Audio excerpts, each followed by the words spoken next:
welcome to Loaded Talk. I am your congressman, the third most popular candidate to ever be. I am Frank, and along with me, as always... What's up, planet Earth? I'm Bean. Bean. That's right. We're here. We're queer. Get used to it. Speaking of that, did you see what, what's his name? Chris Rufo was putting about the NSA chat system? Okay, so like the NSA, or maybe the security envelope, generally speaking, has secure chat rooms. And so if you're naval intelligence, like Bernstein, right? Woodward and Bernstein. I think Bernstein. Anyway, if you're naval intelligence like that guy, or if you're CIA or your NSA or whatever, there's a chat room and y'all can chat freely amongst the community. And it's like message boards, I think, more than chat. Well, I don't know what the hell it is. But I guess there were some chat rooms designated for DEI. And so you go, okay, this is probably something. And it was lots and lots of talk about people's sexual identities, sexual preferences. So both, my pronouns are they, them. I want to have a trans-sex baby. That would be the best thing to do, because then you could raise it non-binary and it could choose a gender at the end, which is an odd thing to wish for. I mean, this is obviously someone who's not a parent. Hey, I want a medical condition that will be very complicated to navigate for their entire life, even if they get to the Olympics as a boxer. But they're talking about that. They're talking about, polyamory and just all sorts of like kink stuff. Like, I mean, this is work computers. Like, forget that it's the intelligence agencies, which also, by the way, this is the intelligence agencies. But like, this is their work system, and they're talking about kinks, and yeah, they hate Tulsi Gabbard, and they're not a fan of I think Italians. Not a big fan of Italians. I don't know. It's random. Yeah, I don't know. There's something about them. I don't know. Okay, but I don't know. They're not a big fan of Christians, Italians, Tulsi Gabbard. And so this is just a chat room that the NSA employees have been using. And we're funding this. Yeah, not only are we funding it, these are the guys that can pull up a picture of your asshole from a satellite,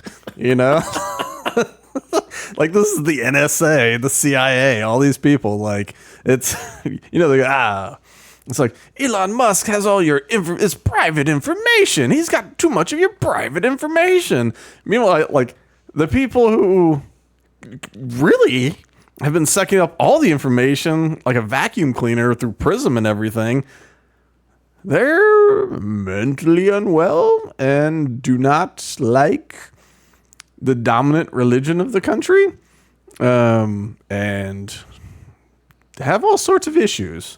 I think a number of people who, I'll say this, gender dysphoria until a couple of years ago was considered a mental condition. If you ask Trampaw, what the hell is that guy's name? I'm just blanking on it. Buck Angel. And if you ask Trampaw, he'll tell you it's a mental condition that causes him anxiety. And by the way, very easy to call him when he looks like a dude. That, like, female to male, trans, looks it. That's all. I mean, that's the key. You want your pronouns honored, just do it. Do the look. Same with there's that conservative trans woman name something. Either way, looks it. Easy to say she, even if you just look like you're trying, you don't have to be, ripped like Trampaw or anything, but if like, it's like, that's a dude, or like attempting to be a dude. Anyway, I have concerns about people with the keys to Prism having questionable mental health. And people who discuss their kinks and their gender ideologies on the work server have questionable mental health. Because that also speaks to how secure they are in their employment. It's like, imagine going to your job and going on Microsoft Teams or something, just being like, who likes paddling bears? Like, who doesn't want a big furry leather bound butthole in their face? And Without a care in the world. yeah, without like, this will never come back to bite me. like I definitely don't need to send a message home saying we might need to tighten the budget. But so anyway, that's something that's been going on. And actually, on that same topic, we talked about it, how everybody was freaking out, like, oh my God, Doge has our information. Doge has it. And of course, they always say Elon Musk does. But Elon Musk is an advisor, maybe he sees, I'm guessing he sees reports, and he might see action plans on an analysis that they want to run, But like, oh, our social security numbers, it's all this data. Well, so the IRS now admits a Democrat activist working for the IRS leaked over 400,000 tax returns. And Democrat India, blah, blah, blah. The IRS confirmed, leaked all that, including President Trump and Elon Musk's. So, it's a big deal that Doge, which is a government agency under whatever it used to be called that Obama set up, it's like, all right, these government employees have access to the tax information. But it ends up, 500,000 Americans almost. They had all their information leaked by an IRS employee / activist who made sure he also leaked Donald Trump and Elon Musk's tax returns. And it's just crickets on that. So that's more of an update. But is that surprising to you, Charlie? No, not at all. That's China too, man. Like, they got into the Pentagon systems a couple of times. They're still there. And so it's like, if you're active duty or retired military, like, your social is totally compromised. All information that's part of your like personnel folder is like, China has it, What they can do with it, I don't know. Okay. So, funny enough, one of the big stories that people are really upset about is that Doge sent an email out to government employees asking them to name 5 things that they accomplished last week. 5 things. If your boss asked you to send 5 things that you did last week, could you do it? Yeah. Immediately. Do you want to think about this a little bit? No, I could literally. Yeah. I could list a bunch of things. Yeah, you'd sit there thinking, like, I want to make this impressive. Let me do the highlights, I'm not going to just be like, went through my inbox, deleted the junk, found the pertinent ones. Yeah, you want to find the oomph, But beyond that, like, so you might sit there and chew on it for a couple minutes. My junk box. You don't want to be like, look, I got lots of junk mail. I got to delete that out of my way. It takes a while. Like, probably come up with something to say. Well, this is being seen as something totally insane. They're freaking out. Everyone, like the Democrat people, are freaking out. The press is freaking out, but I repeat myself. And it's supposed to be like the craziest, most fascist thing in the world. Your employer asking you to name 5 things you did last week. And beyond the reaction to it and beyond being asked, the heads of these different departments or agencies, I guess departments within the agency. Anyway, the little heads of these groups are saying, don't answer that. Like, don't answer it. And so, of course, Elon and Trump separately are just like, if you can't answer what you did last week, we will not think that you were working last week and you're going to be fired. And so suddenly that's the thing. Huh? Can you fire somebody for not responding to an email? And so, yeah, it's people are straight freaking out about this. And Governor Chris Christie is in his new role. Well, not that new anymore. As resident Republican who opposes, like, Trump opposition Republican, and he's a tough guy. He's the tough guy. And he's on ABC this week with whoever the hell that is, because no one watches the news. Let's see what he has to say. I want to start with what Elon Musk did on Saturday, which is order I wish all they had federal put her name up there. I have employees no to list idea. their accomplishments. I mean, I recognize her basically face, be but I can't tell your fired. name. Can he do that? No, you can't. Let's look at it a few ways, Martha. First, from a legal perspective, you have a situation where it Showing is images a of him at complete CPAC as the Doge overstep father. for him to be asking people, "What did you do in the last week?" Overstep to and ask then what you did use last that as week. a basis to evaluate whether someone should be retained or fired. As with everybody's employment, things. So what'd you do last week? He didn't say, depending on how I like your answer, you're fired. It sure sounded like if you can't answer 5 things, you haven't done anything, and you're fired. Things vary from week to week. And I think that if that went to court with an employee who was fired, if Mr. Musk and his minions didn't find what they did in the last week acceptable, there would be very little, if any, legal basis for them to be able to prevail, meaning the government. But secondly, as a former governor... So his first point is if they fired someone for not responding to an email, they would not have a legal, or for not liking what you responded with in an email, solely that, you wouldn't have a basis to fire somebody. First off, I'm a big believer that you can fire anybody at any time. I know you get sued and there's a lot of stupid laws about it. Protection is kind of crud, but it's like, if I employ you and I no longer want to employ you, I no longer employ you, So this is taking the situation and twisting it. Instead of saying, can you be fired if you haven't been working? He's saying, if you use this one email response as the total basis to fire somebody, like, that will not hold up in court. And it's like, right. I don't think anybody's doing that. Like, that's not even the situation. It seems that it's his first rollout. Just tell me what you did. Tell me what you did. If you did anything, okay, well, let's talk about that next. Too, from a management perspective, you could see what a clown car this is right now. No, I guess that was it. I didn't need to pause it. Bloop. But yeah, so Chris Christie, the tough guy opposition to Trump, going on and kind of furthering this.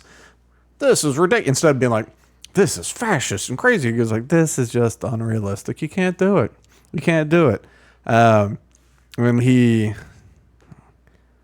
as Michael Malice puts it sometimes, he calls it like lying with facts, He reshapes the question or reshapes the situation and says, you can't do this.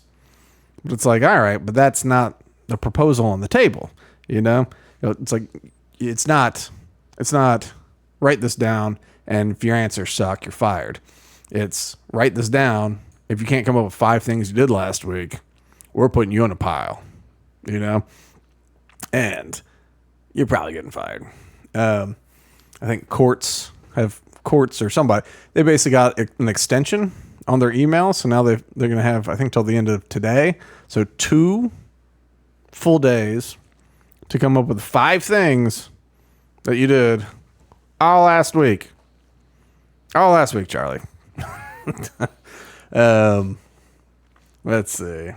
We'll just watch a little bit of this. He even followed up by saying all he really wanted to do was see if somebody would check their email. Well, he's had a lot of people don't even check their email, which is wild, especially when we consider the amount of remote workers. How would you possibly know what's up if you don't check your email? Right. It's remote. That is your lifeline. That or a chat, some sort of chat, but either one. And like, my wife sucks at email. She doesn't work in an office. She works in a medical situation. Like, there's no clients emailing and all this kind of stuff. She goes in, she takes pictures of your bones, But like, the government is a big bureaucracy. It is a giant office staff. There are definitely emails going around. It's not like it's some Silicon Valley, beanbag chair kind of awesome young startup where everyone's like shooting messages over text and Discord. I mean, there's obviously they got a message board system. They got a chat system. That's what's going on. Yeah. It's like, if you can check the message boards, I mean, check your email. One of the things I did was I posted about my DEI request. Yeah. I posted of my love of otters and bears. I just like them furry. What can I say? But it's by the way, our flower shop was second place for most popular in the LGBTQIA community. Well, Right. Yeah, speaking of the otters and the bears. Anyway, but yeah, so it's just a wild thing. Here is chief counsel. One thing about Trump, man, like a lot of the people he has like as his like closest mouthpieces or whatever, they always seem to be fly honeys that are very sharp, He knows what sells. Yeah, so this one's not blonde, but I wouldn't mess with her, but also, bam. Let's check. Oh, I gotta switch over. Let's check her out. Can you clarify for federal workers who might be confused who to listen to? Confused about Elon's email. I don't think it's, look, here's the reality of the situation. There's one person we're supposed to be listening to, that's President Trump, and what the American people mandated, which is what we're doing. People need to be accountable. You need to be able to answer the question. If you couldn't answer it yesterday, you have till today. But the reality is accountability is real. I can't not show up to work every day. I have to answer to the president. And by answering to the president, I answer to the American people. It's very simple. Would you want to pay somebody to do a job and they don't show up to work? I don't do think not. so. I could name 5 things, 5 bullets, in about 5 minutes of me coming into the office every day. If you struggle to do that for a week, there's no excuse for that. Now, you can have an extra day to answer it, but you better be able to answer it. Yeah, it goes on for a while. We don't need to see all that, but it points out the ridiculousness of it, where it's just like, come on. Also, she's just good looking. I just want to put her up there. She's wearing a caterpillar. She is wearing a caterpillar, but it's a GMO caterpillar. So it's extra long. It was bred with a different type of bear, the grizzly variety, skinned and now adorns her picturesque neck. Counselor to the president, Alina Habba. All right. Okay. Habba. Haba. Would that be a member of the tribe? Maybe. Never. That's a rare one. Yeah. Haba. Haba. This is cutting edge information here. We're just going, Habba? Haba. Habba. A little hubba hubba, if you ask me, huh? So yeah, just to like point out the craziness of it. Even the press secretary received, because they asked like, "Did you receive one of these emails?" And she was like, "Yeah." She kind of answered it in a way where I think like, "No." She's like, "Yeah, the president sees what I do every day, every week." And it's like everybody sees what I'm doing all the time. And it's like, that's a good point. But the press secretary actually replied, like she got one, replied to it. And then like put at the bottom saying like, this took me 2 minutes to fill out, FYI. It's like, yeah, it just really shouldn't be. It's just not that weird. The thing that's happening right now is this is a freight train right now. It is a month and 5 days that Trump has been president, right? 35 days, 36 days, whatever the math is on that. And it is just, things are going fast, thanks to Doge. They have been able to use great, programming to root out all sorts of crazy spending. And it's clearly corruption. And the Democrats at some point have to do something. They can't just sit back and get owned all day. Doge has great approval. Like the approval ratings nationally are good. So it's like, the people like it. And so you go like, well, we have to slow this down. We have to make hay. But it's very hard to be like, stop rooting out corruption. You know, they're trying it, but they have to work around it, you know? And so then it's like, well, what about people's sensitive information? They shouldn't have access to it. It's like, how about no one has access to it. Let's get rid of it, huh? They go, not that. They go, Elon Musk, President Musk, what about this? And it's like, that didn't work. And they go, we need to separate the bromance between Trump and Musk, you know? And so, like, Musk tweeted one day, like, I love Donald Trump as much as a heterosexual man can love another man. And then, like, Trump came out a couple days and goes, like, Elon's doing great, but I want him to be more aggressive, you know? So it's just one of those things where it's like no one's saying slow down. People are saying pedal down. And Democrats are looking for some way to grab into, like, what do we oppose? We have to be in the opposition. You know, we have to stop Trump because, like, if they roll into 2026 and Doge is still slashing and is still, 60% approval, if we're saving money, if all these things, like, if somehow we actually end up saving money, I don't know, we're going into the midterms. If Doge is popular, people are going to run on Doge. And, like, either Democrats have to run on Doge or they lose. And so they have to do something to say this is bad, and they can't find it. They can't find what it is that's bad, you know? So this one's like, this email is crazy. What did you do last week? Like, for real? What did you do last week? That is the worst thing in the world, you know? And so then they've got other sorts of things. You know, Doge is definitely the direction that they're taking in the attacks. Trump, Trump's already kind of shown the ability to be a bit Teflon Donald, where, you can hate on him, but, like, things just happen. Like, it doesn't matter what you say about him. He's going to do his thing. And we'll talk about some stuff he's doing. But, like, Doge, because there's so many cuts so often and so many people getting fired, and, like, that's where the aim is at. So here is, what is this? NBC News. Let's hear what they have to say about what's happening right now in government.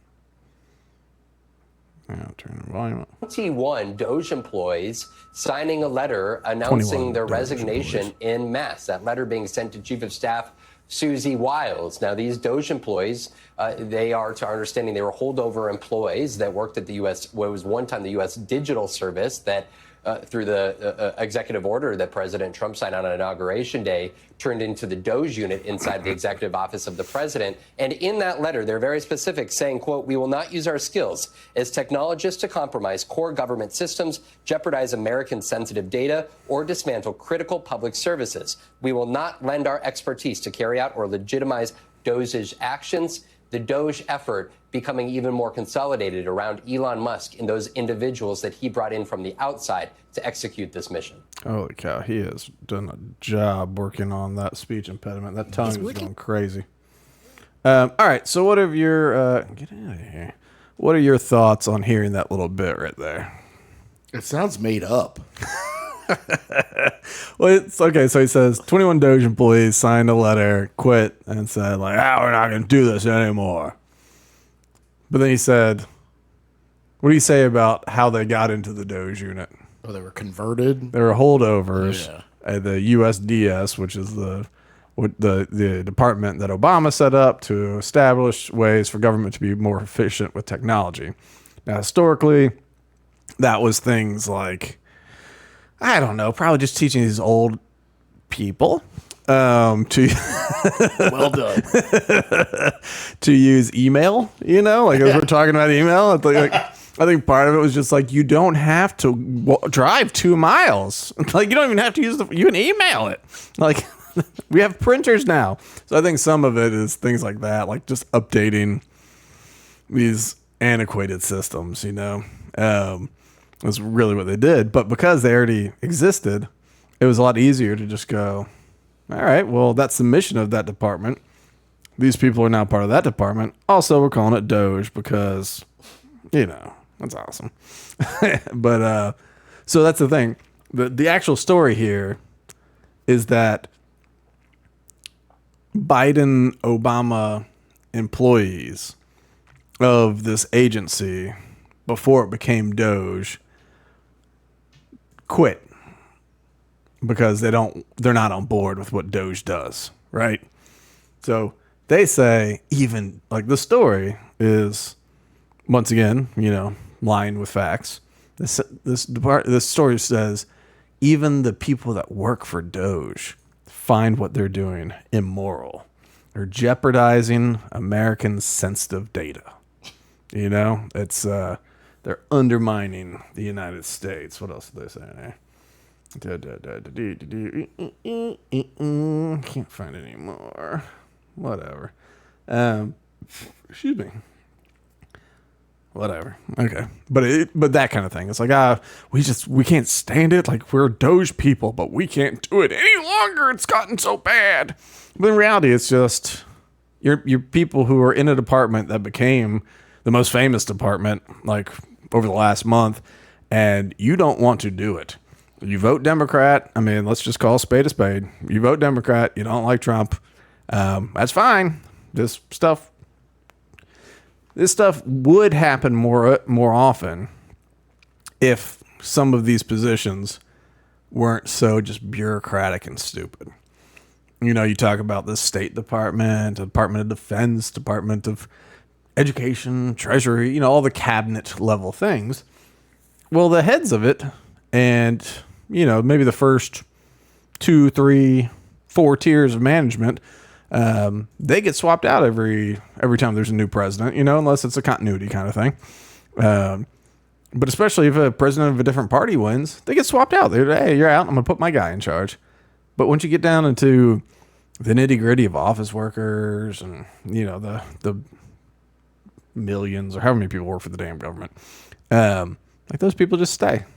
But they're ideological. It's just some of them work in these little bastions that no one ever looks in. You got a union. You got a federal government workers union, which is disgusting that we have a union protecting workers of the government. They get paid from our tax dollars.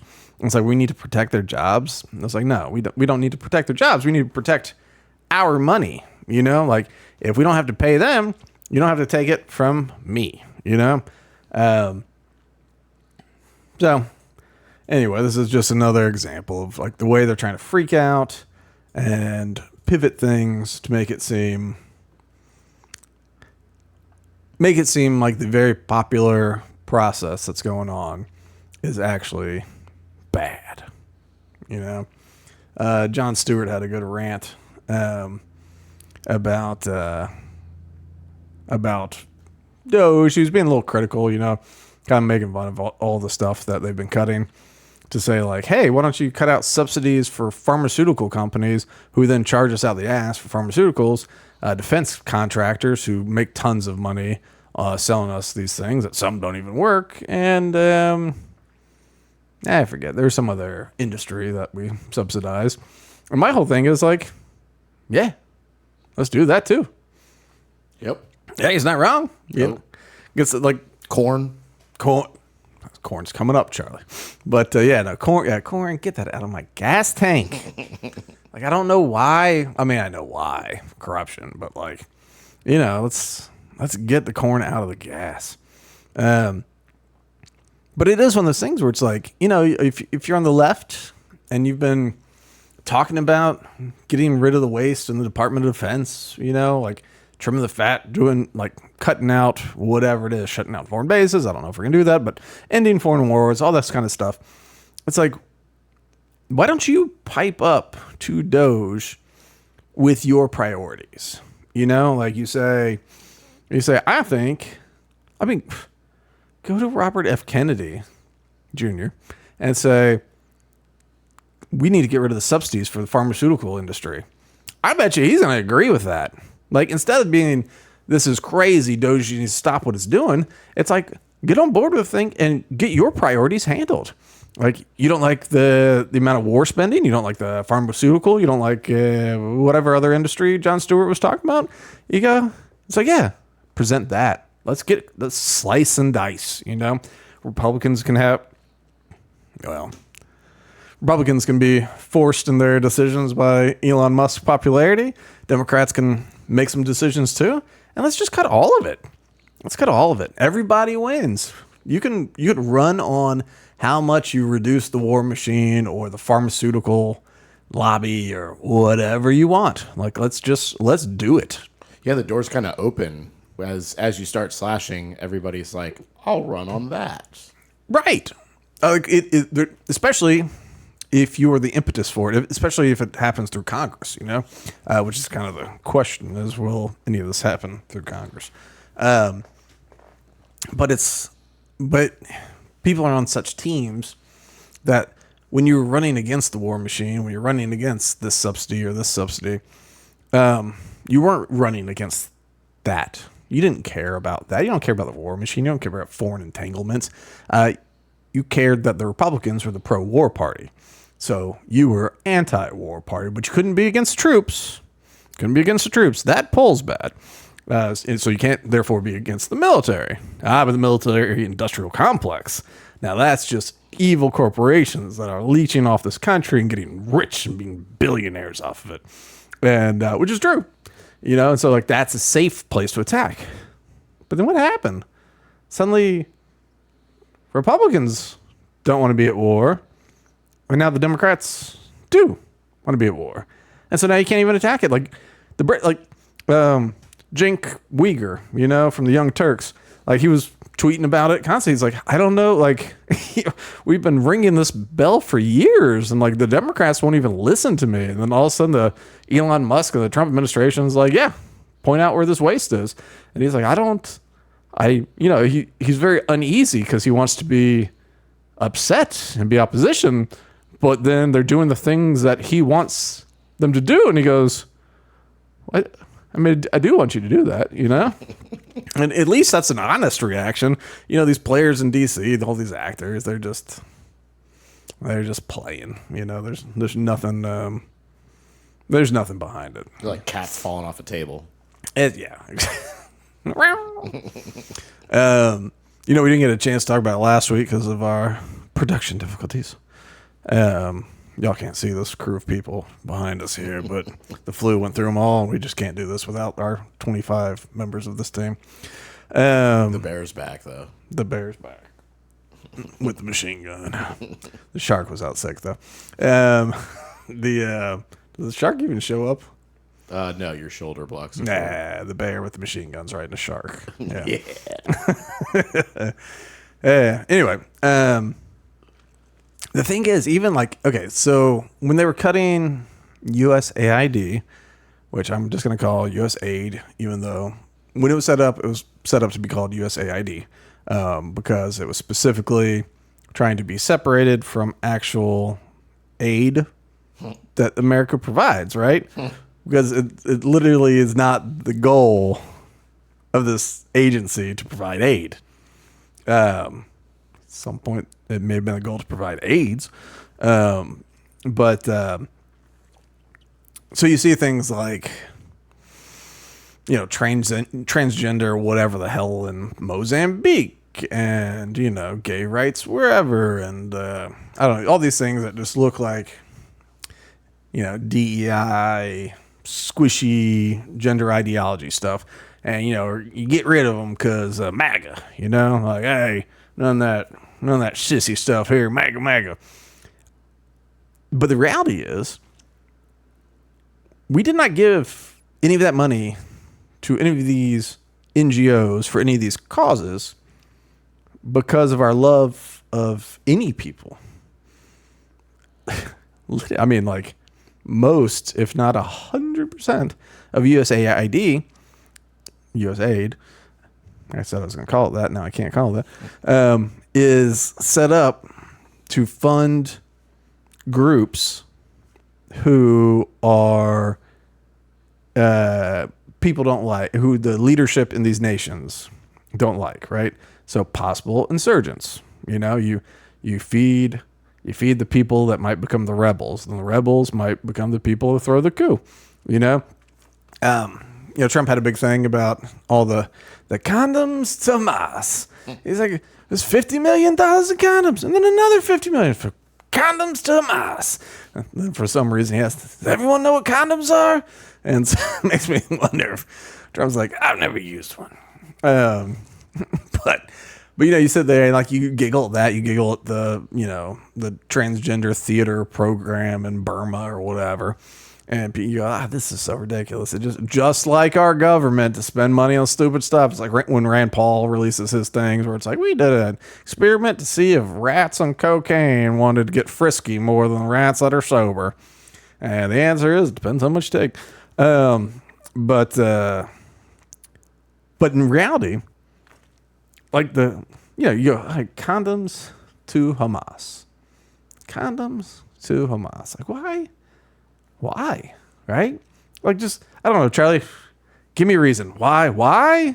So they can't procreate? Yeah, I mean, okay. I mean, that on the surface, you go, all right, maybe we want to have less Palestinians. So we go, hey, wrap it up, right? But also, like, Hamas and Hezbollah's leadership, right? I imagine, and, I actually don't know the policy on this in the Islamic, like, Orthodox religions, but I imagine it's something comparable to, like, Catholicism. And actually, where does like Orthodox Judaism stand on, like, condoms? Are they? Yeah. Many right. babies. Yeah, right. Many babies. It seems like every Orthodox religion is just like, they'll wrap it up. And depending on how Orthodox each of these religions are, it's also like, shut up, lay down, and take it. Pretty much. Yeah, I mean, come on. And it's not unique to any of them, it doesn't seem.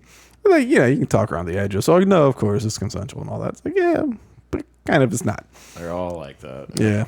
And so you sit there and you go, all right, you introduce, millions, tens of millions of condoms into Palestine, right?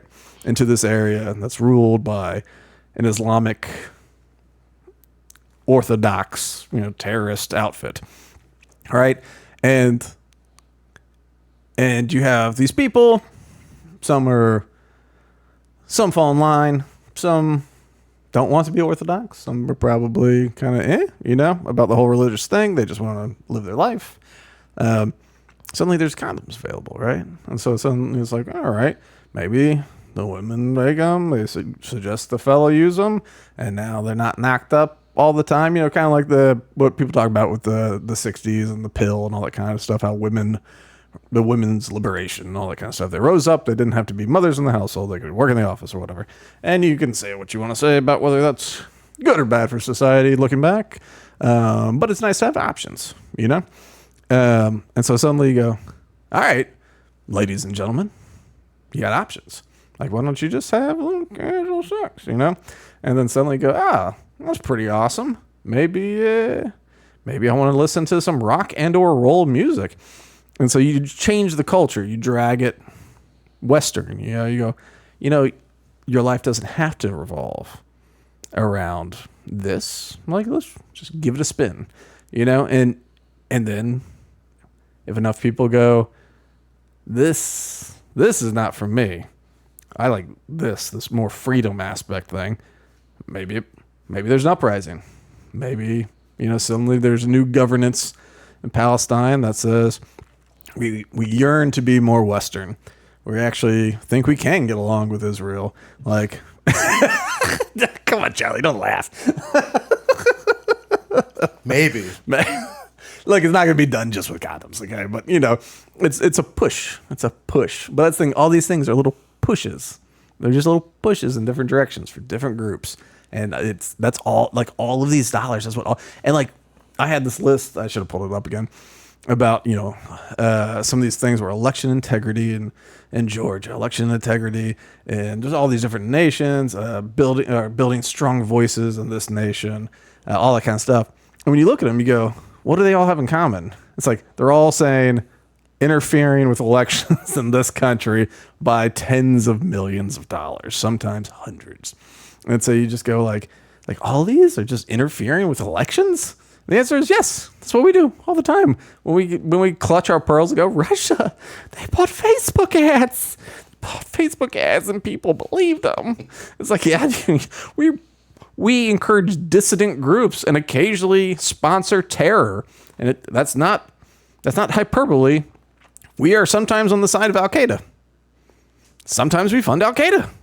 Sometimes we don't. Well, to me, that would be the simultaneous result is that the people who don't want us to be doing that are like, we need to stop them. And now you've created a future war.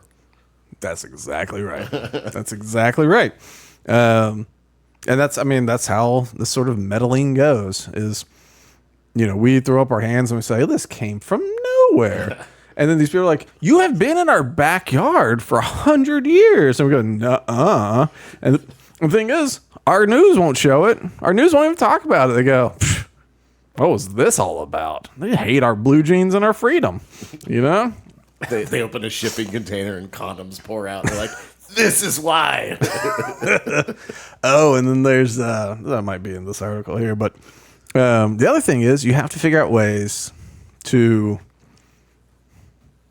arm dissident groups, right? And so historically we've done that through drug sales, whether it's cocaine in South America, which we brought in the 80s, and then possibly our government figured out how to turn it into crack so that poor people, especially in the black community, can continue to buy it because the white cokeheads and the rich cokeheads were just not buying enough, So you need a new market. Crack opened up a brand new market and it went gangbusters. Maybe you do that. You sell it through your shell corporation as drug smugglers. And maybe you do it with heroin. Like when we occupied Afghanistan and we controlled 90-something percent, 95% of the heroin supply of the world. Taliban took over after our disastrous exit, and they said, no more heroin. I don't know if they stuck to that because, money's money. Yeah, they need money. We need some money. But, that was their big thing. They're like, we got to end this heroin thing. And, our own government's writing reports like, it's not good. It's not good to end the heroin thing. It's like don't count this as a narco war when, really? So if you end the supply of 95% of the world's heroin, that's not a win for the war on drugs. It's like, what's the mission of the war on drugs? Yeah. Because it's like, if we bring in the cocaine around the world, and if we bring in the heroin around the world, and we're waging the war on drugs, what's the mission? The mission's to end the Mexican cartels. We need the U.S. cartels. It's to end the Asian cartels. We need, because now I think, was it Myanmar or Burma or something like that picked up the heroin thing. But either way, maybe even back in Vietnam there was something about heroin. But it's interesting, I forget what even got me on the rant about funding. But that's some of this other stuff where sometimes we send aid packages, they get diverted, sold on the black market, whatever it is. We send packages of clothes and stuff, whatever. And so these people, they get it for free. We sell on the black market for whatever, 50% or 25%, whatever you sell for. But then you just have clean cash that you can just go and buy guns with. Listen now, the groups that you want to arm have either taken your drugs or taken your very innocent items and they've converted them. Did I just lose my camera? Mm-hmm. Well, that's not good. Let me pause. Yeah. And we're back. All right. So what I was saying is you take these products, whether it's drugs or something normal, you convert them into cash, convert them into guns. So it's a way that you can funnel arms to resistance groups, and that is USAID, which I said I was going to call USAID. All right. Well, speaking of overthrowing governments and starting wars, one thing that Trump has been aggressively moving on is Ukraine. Yeah, how come the full screen thing works though? I don't know. Yeah, okay. So he vowed to end. Give me a point or something when we cut over. Or I'll point at you or something. I just cut over. Okay, I'll cut over.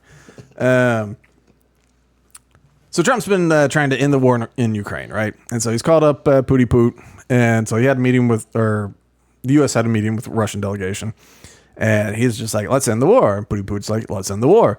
And Zelensky's like, don't I get a say in it? And they're like, hey, shut up. He's like, but I'm a president too. And they go, I mean, kind of. We installed you and we allow you to be there. And you couldn't have this war. This is the thing that gets me the most about it. Is like, this war would not exist without our only $100 million that got there out of the 175. I mean, billion, million. Anyway, without that $100 billion, this war would have been over 2 years ago, 3 years, however many years ago. Because like when this war started, Salty Jimmy there, we're talking about. He's like, I mean, if you just look at the size of the forces you're talking about, this versus this, I mean, this will be over in 2 weeks, And they're like, oh wow, look at those scrappy guys go with just a little bit of arms from us, and it's like we just kept sending stuff.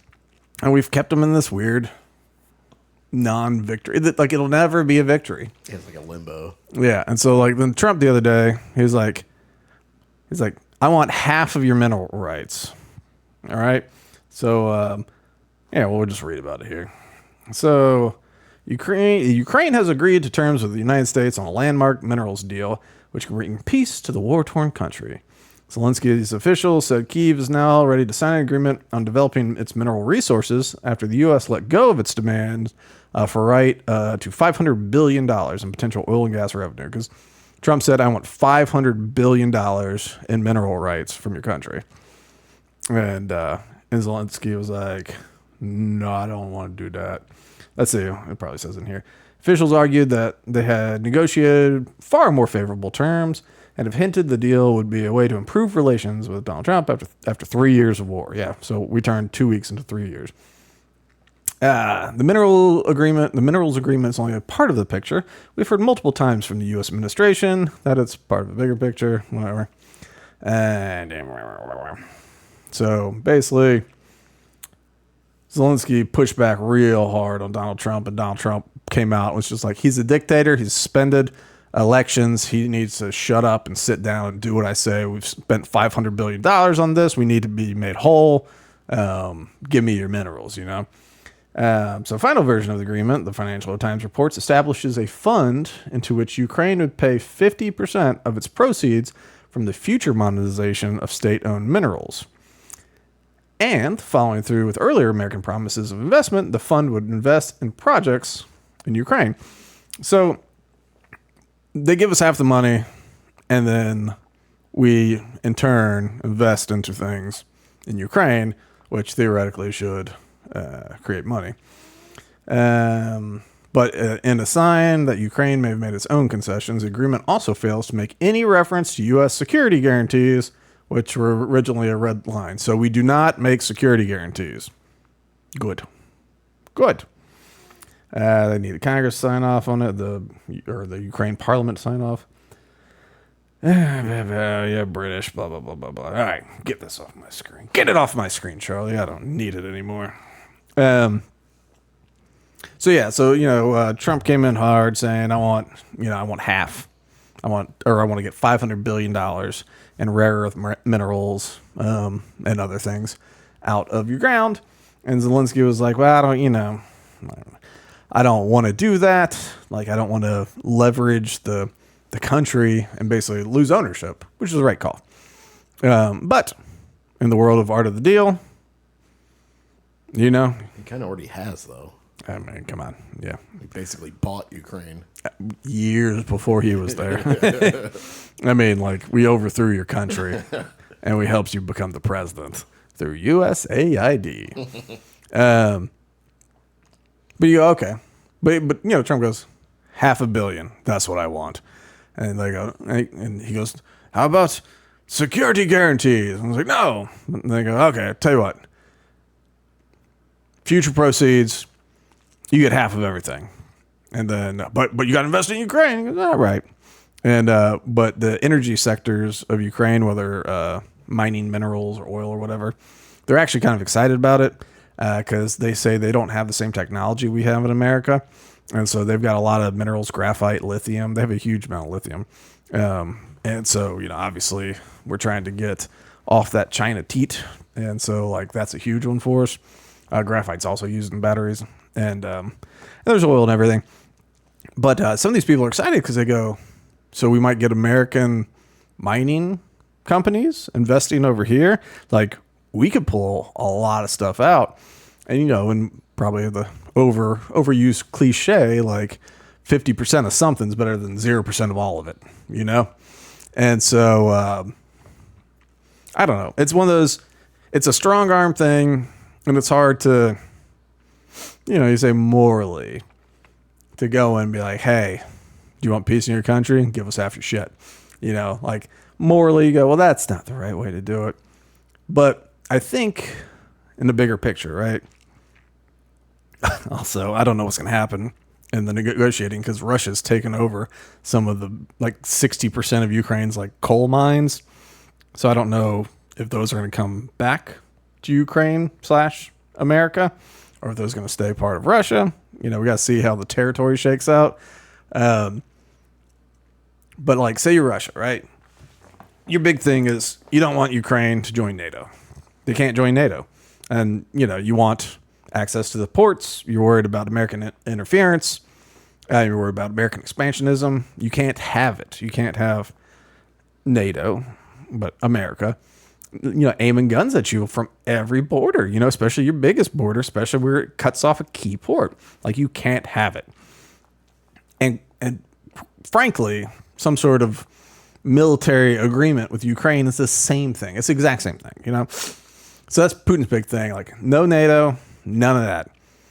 Ukraine doesn't have anything. They go, hey, get out of our country and stop shooting us. That's what they want, And they go, or what? Or nothing. Or nothing, And in America, officially, now is we want this to be over and we're done sending money here, right? So that forces Zelensky's hand. We gave him a win in that he did not give up $500 billion. That would be obscene. He negotiated and came up with a favorable deal. That's a winning deal for all. He's a big winner.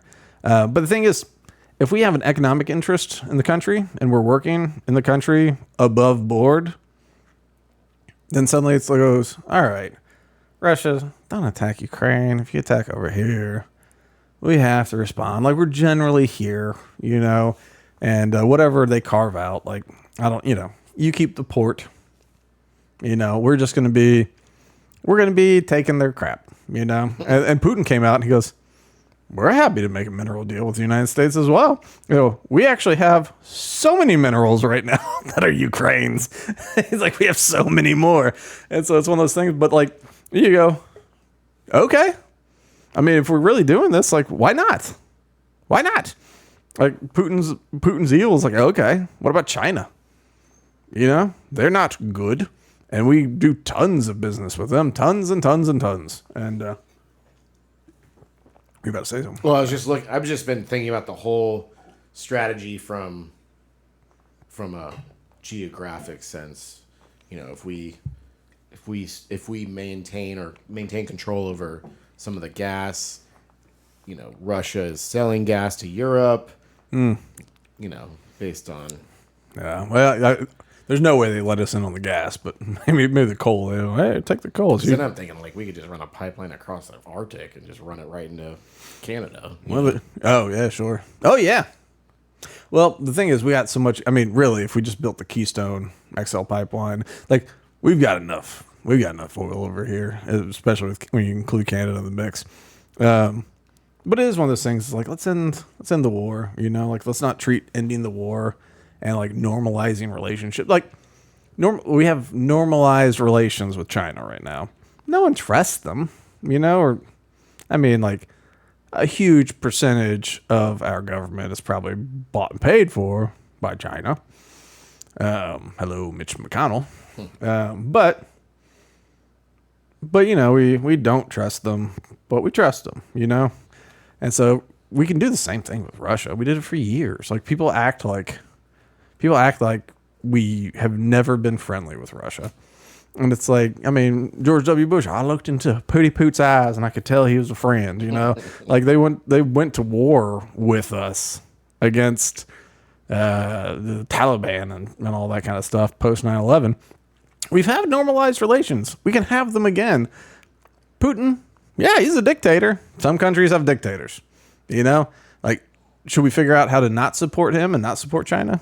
Yes, we should. But if they're selling something and it's at a price we like, should we not buy it from them? Maybe. I don't know. We can dispute this, but it's definitely not the craziest thing in the world. So people, of course, have to be critical of this. Let me get this pause. Shut up, you. We're going to go to the mustache.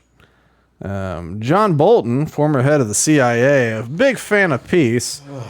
A big fan of peace, Charlie. Yes. He is not a man of war. He's a man of peace. Sure he is. And so he has some thoughts about all this that's been going on. Great. He worked with Trump last time, and they kind of ended on unfavorable terms. And so he's probably fair and unbalanced here on CNN. Fair and balanced news. Is that Fox? Fox is fair and balanced, right? I mean, that's their catchphrase. Yeah. My next source has represented the U.S. at the United Also Nations don't know and her also name. been in the room with Trump and Putin at the same time when he was the national security Look at that advisor. mustache. The former ambassador John That's Bolton his joins me chief now. And counsel's Ambassador, jacket you could see on his face. in that moment as the French president was saying that they're not getting paid back for the money that they provided to Ukraine. He also said, though, next to him, that made a point of saying Russia is the aggressor. Yeah, what no did you make joke. of that exchange? Well, I think it's Macron trying to maintain his own position without pushing Trump over the edge and losing any chance step of bringing closer to the Trump edge. back to reality. I don't think that Macron will succeed. Keir Starmer, the Prime Minister of Great Britain, is coming this week as well. Don't I don't compare think he'll him to Ross succeed. Perot. I think we are now close to as close to Russia as an ally we've ever been in a Wrong. hostile environment. It's a Oh, there you huge go. embarrassment. In a hostile environment. Okay. Whatever that means. But I think most Cancels it out. significant of all is that vote in the UN today Listen to this. was a clear marker. We are on the path out of NATO. Trump has already done enormous damage to the NATO alliance. Almost every time he talks about Ukraine, he does more. But that vote, with all of our allies He's saying it on was a one bad side idea, or a bad thing. supporting Ukraine and condemning Russia's unprovoked aggression against Ukraine, with us on the side of Russia and North Korea and countries like that, that shows the NATO alliance is badly split already. And it's at this point, you take too many more steps like that, the actual withdrawal is just a formality. Did you ever So the vote was, there's a vote in the UN, this stupid kind of vote. The UN is great at meaningless everything. They vote on things, they write things. None of it means anything because they go, a climate thing or whatever. And we go, what's your jurisdiction? They go, well, we don't have that. But you signed a treaty. You go, I'm going to cancel that treaty. They go, well, don't. You go, why? What'll happen? They go, well, we can't do anything. Yeah. Okay, well, I'm going to cancel that. Well, they had a vote to condemn Russia, right? And Trump's in the middle of negotiating a peace between Russia and Ukraine. And the UN goes, everybody who says that Russia's a butthole? And so everyone's like, I say Russia's a butthole. And so America's like, we're not saying that right now. Because it's like we're trying to negotiate peace for the love of God. What are you gonna do? Go in there like, well, he's a butthole, but we're gonna work with him a little bit. Hey, everybody, calm down. Let's just let's work together on this. But because we didn't vote to say Russia's butthole. I mean, they are a butthole. But in this silly, meaningless vote in the popularity contest of the UN, we said this is not the time for this stupid vote, and we're not going to be voting that they're a butthole. And so to John Bolton, we're basically ending NATO, which would be great. I think it's fine to have NATO. We shouldn't be in it. If you needed a group of European nations, because y'all are all so tiny, if y'all need your little tiny selves to get together to have a little war team, I'm okay with that. You're allowed to do it. We shouldn't be in it, you know? Yeah, you pay for it. You pay for it, and you be the muscle. You be the muscle. We don't want to be the muscle for you, you know? Like, we're going to hang out on the other side of the ocean, having a good time with all this cocaine we're bringing in. Thanks to CIA. Thanks, CIA. Cocaine Institute of America. Never thought of that. My God. Do you know who the top producer of cocaine in the United States is? Wait, producer of cocaine? In the United States. No. A contractor for Coca-Cola. There's an old regulation that allows the importation of coca leaves if they're used for flavoring. And although cocaine is no longer part of Coca-Cola, the coca leaf flavor is still a part of it. So when you extract the non-cocaine flavonoid to be put into Coca-Cola, the byproduct is 100% pure cocaine. What do they do with it? They sell it to the pharmaceutical industry. Of course they do. Of course they do. Yeah, but you see these videos where they're making it in like barrels, pouring diesel and stuff on it, chopping up with a weed whacker and all that kind of stuff. Meanwhile, Coca-Cola is just making the Walter White blue meth of cocaine, and it's just like they go, "I will give it to Pfizer." You go, "God, don't give it to Pfizer." But it kind of explains, like my buddy that the neuroscientist guy that was like chop the heads off the bunny rabbits and all that. You know, every now and then the government would be like, "Hey, that cocaine we sent you is too pure. You got to throw that away," you know? And yeah. And so they just wrap it in biohazard bags, throw it in the dumpster. Just don't worry. It's just like 30 kilos of cocaine the U.S. government has determined is too pure to be used in experiments on rabbits. Wow. Oh, so we have a line. Yeah, there's a line. Oh, didn't know that. Because they actually have bunny-sized guillotines. This is not a joke at all. These people, they inject the bunny rabbit with the cocaine. They chop off their little heads with the guillotines, and then they take brain slices to see the effects of cocaine in the brain. So, you know, all those things are okay until the coke gets too pure. Then they go, listen, this is too much for these bunny rabbits. We know you're gonna cut their heads off like an ISIS video, but you know, not with this. That's that goodness. It seems like we're the buttholes of the world. Listen, Charlie, slow down. All right, let's hear the mustache some more. Fight the power, mustache. Think you'd see a vote like that did put the U.S. on the same side as Russia, North Korea. Do you have any idea what this lady's name is? I mean, Yeah. all I've these seen other her face. Moscow-friendly nations. Well, there are a lot of strange votes at the United Nations that I've participated in. Famous, it wasn't so much favorite the vote underpants. itself as the fact we are aligned John Bolton with likes what strange. has always been NATO's principal threat. There have been other threats. We benefited from the alliance when 9/11. Al-Qaeda attacked us on September the 11th. But I would say 95% plus of NATO's planning during the Cold War and since then has been concerned about a Russian attack. Wrong. That is the fundamental motivating factor why the alliance was created and why it still Wrong. exists today. And we have sided now in this vote with NATO's principal adversary. It's just unthinkable that a president could do that. There it goes. Why do I keep saying wrong, Charlie? Why do I keep saying wrong? Because he's wrong. NATO was formed to combat the Soviet Union, the communist powerhouse that fell and became Russia and a number of former Soviet states. The Soviet Union does not exist.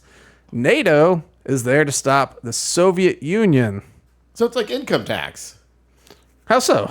Well, income tax was supposed to be temporary. Oh, right. Yeah. So that's it should be exactly right. gone now. Yeah. So NATO should be gone since the Soviet Union doesn't exist. If you have an organization that is there to make sure the Soviet Union does not attack, it seems like, yeah. And like, they go, okay, well, now it's Russia. We got to keep an eye on it for a while. You go, all right. But it's like, but then it expands too. They also said it will never go past this line. It'll never go past this line. And so it is, yeah, I don't know. It's just ridiculous. And like John Bolton, of all people, like he was part of the W. Bush post 9/11 world, right? And so he's part of the big plan for toppling all the Middle East and all that kind of stuff. And so he was part of the friendly Pootie group. They call themselves the Pooties. But suddenly he's like, we've never been this close to Russia. We fought alongside of them in war, like in our lifetimes. And since multiple wars, right? I guess it depends on what you call a war. World War II. Oh, World War II. Well, that is Soviet Union again. But still, yeah. So Soviet Union, then it was like the Cold War, and we hate each other. And then it was like 9/11, and we're friends again. Right. And so then he goes, well, but we've never been this close. It's like, well, we have been on and off. We have a strained relationship that is imperfect, you know? Putin is not a big fan of the CIA, you know? And he goes, wow, as a KGB guy who's been able to keep an eye on this stuff for a while, who now has been the head of a country for a long time, man, whatever the current KGB is called. It's like, I see what y'all do, and y'all do horrible things. And we go, yeah, you do bad things too. And he goes, yeah. It's like, I do. And you go, oh, okay. But no, it's just this. Trump is actively trying to end a war, an election promise, something he ran on, he got elected on, something that many people want to see happen. And they're talking about a vote in the UN about calling Russia a fucking asshole. You know, it's just not, it's nonsense. It's nonsense. This is just petty. It's just petty. You know, Trump is stupid. Yeah. So it has nothing to do with reality. It is just this pettiness. All right. We're going to end on this. We'll do this video of the best representative we have, which I think he needs to bring the glasses back. He's ever since his wife died, he's got this beard, no glasses thing. I don't know if he's trying to look younger. It's a devastating thing to be a certain age and single all of a sudden. But I like the beard. The beard should stay. But anyway, right now there's a spending package being pushed in Congress, and Republicans say, hey, this is great. This is the Trump agenda. It's going to cut $880 billion from Medicaid, which I think their logic is that it's waste and fraud and that kind of stuff. So this is a cut. This is like our first cut ever. And like, isn't it great to finally have a cut? And the problem is, you know, Democrats go, you're cutting Medicaid, 100% no vote is going to be a yes on this one. And so that means they can only lose one Republican vote to pass this thing. And Massey is one of these guys that's like, I don't know. I don't think I'm going to. So they had a meeting with Massey to say like, hey, we think you should vote for it. Let's show you the reason why. And so this is Massey fresh out of that meeting. No, is there anything? They convinced me in there. I'm a no. Is there anything? Look what, let me, their own numbers. If the Republican plan passes under the rosiest assumptions, which aren't even true, Yep. we're going to add $328 billion to the deficit this year. We're going to add $295 billion to the deficit the year after that, and $242 billion to the deficit Best after case that, scenario. under the rosiest assumptions. Why would I vote for that? So are you solidly a no? Yeah, they convinced me. I was at lean no until this meeting. Now I'm a no. This no confirmed. This is you're a no. no. Why? Why? They're What- talking points. Love this guy. These are not Look something at I your made phone. up. This No. is from. This is I the see his richest little talking points. his pin on his pocket. That's the national debt. $328 billion to that's the deficit. awesome. It's It re- adds he programmed. $295 You might be billion buying them to now, the but he deficit programmed the the year after original one. that. That's cool. The only way they get to this magic thing where it's not it's going to kill our country is 5 years from now, they imagine that 2.5% growth accumulates. And that even right here, they say they're going to cap discretionary spending.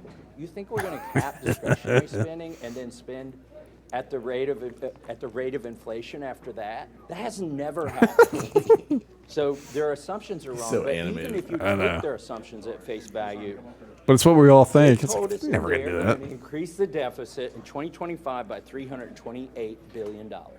And I've been here long enough. I've been here 12 years, so I've seen a 10-year plan or two come all the way to 10 years. Under Boehner, we had these 10-year plans. Under Ryan, we had these 10-year plans.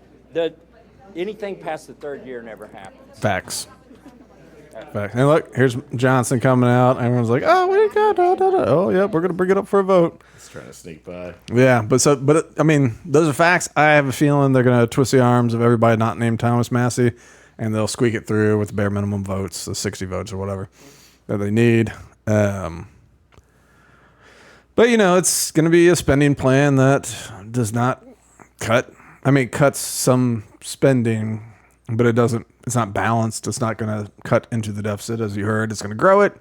And those numbers are not going to be how much it grows by. It's going to be twice that, probably, maybe more. I mean, because the Congress has a wonderful ability to figure out ways to wedge in more spending every single day. They just say, I got an idea. Yeah, okay, we should spend more. It's like, well, I thought you appropriated money for things already. They go, yeah, this is a new thing. Oh, okay. So we'll see how I would love it if this thing crashes and burns. I would love it if, Donald Trump came out and said, put forth a budget that does not increase the deficit. Trump's not somebody that's ever really worried about debt,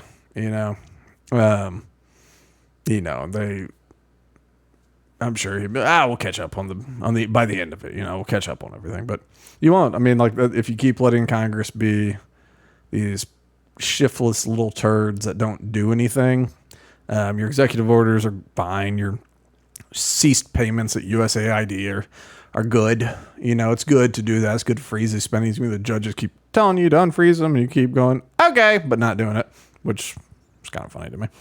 But, like freezing these payments, firing these people, shutting down these contracts in these buildings, all that's great.